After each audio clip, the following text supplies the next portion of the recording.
All right, so this is my Ryobi 40 volt blower. And the way it works is you've got a little trigger here, and then you have a boost here. So if I'm doing just regular blowing, watch. That's regular.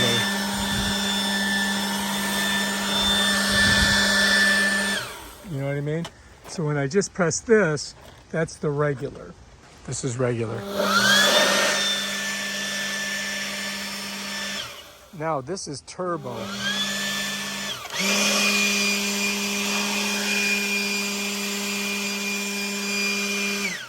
So to do turbo, you do both at the same time.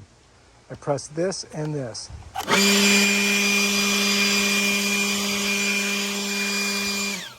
I'll show you, hang on. Check this out.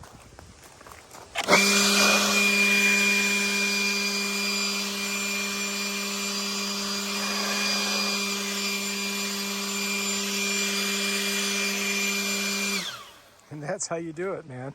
Thing works great. It's a little heavy, but you know what? It gets the job done.